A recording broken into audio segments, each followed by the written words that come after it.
20,000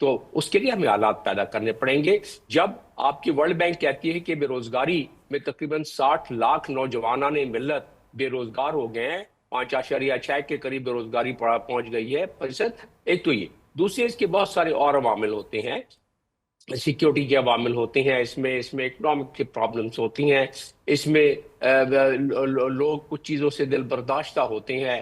تو اس لحاظ سے اس پہ پھر ہوتا کیا ہے؟ ہوتا یہ ہے کہ اس کے امپلیکیشن جو پاکستان کے امیج پہ پڑتا ہے وہ بہت ضروری ہے کہ اس کو ایگزامن کر لیں. ہم نہیں چاہیں گے کہ پاکستان کا امیج ہمارے ان معاملات کی وجہ سے خراب ہو, اور اس کو ٹھیک کرنے کا میں نے آپ کو چند اشارے دے دیے کہ اپنے حالات بھی تھوڑے سے ٹھیک کرنے ہوں گے. تو ہمارا پرسیپشن جو ہے وہ زیادہ بڑھ جاتا ہے کہ پاکستان میں انسٹیبلٹی ہے, پاکستان میں سیکیورٹی کے معاملات ہے, پاکستان میں اکنامک پراسپیکٹس نہیں ہے. تو اس میں یہ تاثر دنیا لیتی ہے جو کہ مناسب تاثر نہیں ہے. اور پھر مناسب مطلب دنیا کے لحاظ سے تو ہوگا, لیکن ہمارے لیے ہمارے امیج کے لحاظ سے ٹھیک نہیں ہے. ہمارے پاسپورٹ کی ویلیو خراب ہوتی ہے. اور پھر ہمارے جو ٹیلنٹڈ لوگ ہیں, کیونکہ جب وہ وزٹ ویزا بھی لیتے ہیں تو یا تو وہ اپنے دکھلاتے ہیں کہ میں کوئی بہت بڑا پروفیشنل ہوں, میری اسٹینڈنگ ہے, تب جب ان کو ویزا وزٹ, یا اسٹوڈنٹ ویزا, زیادہ تر یہ لوگ اسٹوڈنٹ ویزا اور وزٹ ویزا پہ بڑے لیجیٹیمیٹ طریقے سے اپنے بینک اکاؤنٹس دے کے, اپنے سارے قواعد دے کے وہاں پہنچتے ہیں. ظاہر ہے یہ کو ٹیلنٹڈ بھی ہوتے ہیں, پڑھے لکھے زیادہ ہوتے ہیں اسٹوڈنٹس وہاں, تو یہ برین ڈرین ہمارے ملک سے ہو جاتا ہے. اچھا سوری ڈاکٹر صاحب, میں آپ کو انٹرپٹ کر رہی ہوں. ابھی آپ نے, میں چاہوں گی اسی جواب میں آپ اس کو بھی ایڈریس کر دیں کہ آپ نے کہا کہ یہ لوگ جاتے ہیں اسٹوڈنٹ ویزا کے اوپر, وزٹ ویزا کے اوپر, لیکن میری آبزرویشن غلط بھی ہو سکتی ہے. ٹھیک ہے, بہت سارے ایسے لوگ بھی ہیں جو کہ بڑی اچھی جابس کرتے ہیں, وہاں پہ سیٹل ہوتے ہیں, پھر وائٹ کالر جابس کرنا سٹارٹ ہو جاتے ہیں. لیکن ایک بہت بڑی تعداد ڈاکٹر صاحب ایسے لوگوں کی بھی ہے جن کو میں خود بھی جانتی ہوں اور اپنے ارد گرد بھی دیکھتے ہیں کہ بڑا ہینڈ ٹو ماؤتھ وہ لوگ وہاں پہ گزارا کر رہے ہوتے ہیں, کیونکہ وہاں پہ بھی کوئی اتنی سوٹیبل یا فیوریبل کنڈیشنز نہیں ہے. وہ صرف ایک باہر جانا اور سیٹل ہونے کا جو آئیڈیا ہے ہمارے ملک کے لوگوں کا, وہ آئی تھنک کہ مائنڈ سیٹ بھی سم ہاؤ ٹریگر ہو رہا ہے. نہیں, مائنڈ سیٹ تو کیا ٹریگر ہو رہا ہے, لیکن اس میں بیسیکلی ایک چیز تو ہمیں ماننا پڑے گا نا کہ یو کے میں ایک ویلفیئر سسٹم ہے. اگر وہاں کا کوئی نیشنل ہو جاتا ہے, کم از کم یو کے میں کوئی آدمی ایسا نہیں ہو سکتا, کہہ سکتا ہے کہ میں فاقہ کر رہا ہوں. یو کے میں سوشل ویلفیئر سسٹم ہے, یو کے میں ہیلتھ سسٹم ہے جو کہ اس کو ٹیک کر کیئر کر لیتا ہے. فرق یہ ہے کہ ہمارے ہاں 2% جو ہیں وہ مراد آفتہ لوگ ہیں, ایلیٹ ہیں, جو ملک کے معاملات کو کھا جاتے ہیں, چلا رہے ہیں.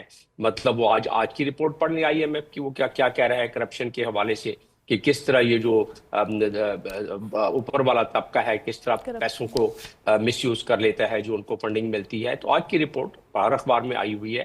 تو یہ جو معاملات ہیں ہمارے ہاں کی آپ بات کر رہے ہیں, ہمارے ہاں جو کہ لوور مڈل کلاس کا آدمی کو, آپ اگر یو کے کی لوور مڈل کلاس کے شخصیت سے آپ کمپیئر کریں گے تو وہ آپ کو ہر لحاظ سے, تو بہرحال یہ فلو ہوتا ہے اکنامک کا اور اس میں سیکیورٹی پراسپیکٹس کا. یہاں انصاف کا یہ ہے کہ جو یہاں عمرہ ہیں ان کے لیے انصاف دوسرا. آپ جیلوں کو دیکھ لیں, 99% وہ لوگ ہیں جو کہ غریب غربا ہیں یا لوور مڈل کلاس کے لوگ ہیں, 1% بھی آپ کو نہیں ملیں گے دوسرے لوگ. تو یہ آپ کو ہمارے کرمنل جسٹس معاملات کا سسٹم کا ایک وہ دیکھ لیں.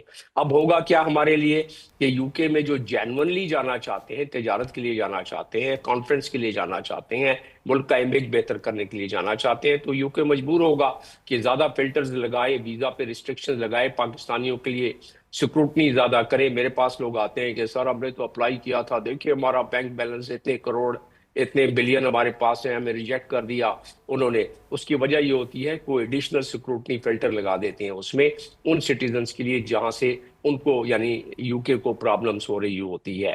تو اس کازز کو جب تک روٹ کازز کو ہم ایڈریس نہیں کریں گے اس وقت تک یہ سلسلہ چلتا رہے گا. اور جیسا کہ میں نے بتایا کہ آخر کار یہ 5 ممالک کیوں اور پاکستان سر فہرست کیوں, اس پہ ہمیں بالکل صدق دل سے سچائی کے ساتھ سوچنا پڑے گا. ہمیں اپنے ملک کے حالات کو بہتر کرنا پڑے گا, اور ہو رہے ہیں. دیکھیں میں نے کئی پروگراموں میں بتایا ہے کہ اس وقت ہماری جو امیج ہے فارن پالیسی کی, جیو پولیٹیکل لینڈسکیپ پر کافی آگے چلی گئی ہے. ہماری اڑان اچھی ہے پچھلے دنوں میں, لیکن یہ ہے کہ ہماری جو پوری کا پوری مشینری ہے, جو آوا ہے ہمارا, جو میکینزم ہے کام کرنے کا, گورننس کو چلانے کا, وہ اس کے ساتھ میچ نہیں کر رہا ہے تو ہمیں ثمرات وہ نہیں مل رہے ہیں، کم از کم ابھی تک تو نہیں مل رہے ہیں. آگے جا کے امید ہے کہ یہ جو ہمارا جیو پولیٹیکل لینڈسکیپ بہتر ہوا ہے، اس کے ثمرات انویسٹمنٹ میں، روزگار میں، اکنامک پراسپیرٹی میں، ایکسپورٹ ہمارے بڑھنے میں جب تک نہیں ہوں گے، اور جب تک ہمارا کرمنل جسٹس سسٹم میں انصاف مساوی طور پر لوگوں کو نہیں ملے گا، اس وقت تک یہ حالات پیدا ہوتے رہیں گے. یہ تمام ملکوں میں یہی ہے، جو میں نے 5 ممالک یا اس کے علاوہ اگر آپ ایسٹرن یورپ کے 2-4 ممالک میں گنا سکتا ہوں تو اس میں یہی سلسلہ جاری رہے گا. یہ ایک نیچرل اور فطری عمل ہے کہ انسان جس کے پاس جو حیثیت ہوتی ہے، اگر ٹیلنٹ ہے، پیسہ ہے، جو ہے، تو وہ جہاں وہ کمفرٹیبل نہیں ہوتا ہے وہاں سے موو کر کے دوسری جگہ جانے کی. کون چاہتا ہے کہ اپنا گھر بار چھوڑے؟ بالکل. ظاہر ہے کوئی کسی نہ کوئی وجہ ہوتی ہے، تو لہٰذا ان وجوہات کو ہمیں پہلے بہتر کرنا پڑے گا. ان وجوہات کو ہم نے بہتر نہیں کیا تو یہ سلسلہ جتنی ہماری اڑان بڑھی ہے جیو پولیٹیکل لینڈسکیپ پر، جتنی محنت کی ہے ہمارے اس وقت کے چند اکابرین نے، عسکری اور مدنی نے، تو وہ ہماری اس کا استفادہ حاصل نہیں ہو سکے گا. اسی لیے we have to sync the entire machinery with each other. We have to really bring the bureaucracy also. We have to bring all the rules, regulation in commensurate with whatever landscape, political gain اور international political scenario میں جو ہمیں اس وقت پذیرائی ملی ہے. وہ آخر میں یہ بات چلتے چلتے کرتا چلوں، غالباً ٹائم بھی آپ کا ختم ہونے والا ہوگا، کہ میرے نوجوانوں نے ملت کو یہ امید ہونی چاہیے کہ پاکستان میں ہر چیز موجود ہے. پاکستان کی حالات تھوڑی سی ہمارے اکابرین اس کی منصوبہ بندی صحیح کر لے، تھوڑی ایمانداری پہ چلانا شروع کریں تو پاکستان میں بہت کچھ ہے، اور انہی نوجوانوں نے اس کو کرنا ہے. اور چلتے چلتے یہ میں بتاتا چلوں کہ میرے دیش کے جوانوں، ہمت نہ ہارنا، قدرت کا امتحان ہے، ہمت نہ ہارنا. اور نئی نسل کے چراغوں امید رکھو باقی، یہ ملک ہے تمہارا، ہمت نہ ہارنا. خوشحال تم رہو گے، سرشار تم رہو گے، دشوار اس گھڑی میں ہمت نہ ہارنا. میرے دیش کے جوانوں، ہمت نہ ہارنا. تو that's the message from my side, اور اس کو یہ انہی لوگوں نے اس ملک کو سنبھالنا ہے. Thank you very much doctor صاحب، بہت شکریہ. ڈاکٹر جمیل احمد خان، فارمر ایمبیسیڈر، ہمارے ساتھ موجود تھے. جی، پاکستانی شہریوں کی جو اسائلم کی اپلیکیشنز ہیں، اس پہ جو یو کے حکومت ہے اس نے تشویش کا بھی اظہار کیا، اور یہ غیر معمولی اضافہ، اس کی وجوہات پہ ڈاکٹر صاحب اپنا تجزیہ دے رہے تھے. ہم بریک لیتے ہیں، بریک کے بعد واپس آتے ہیں.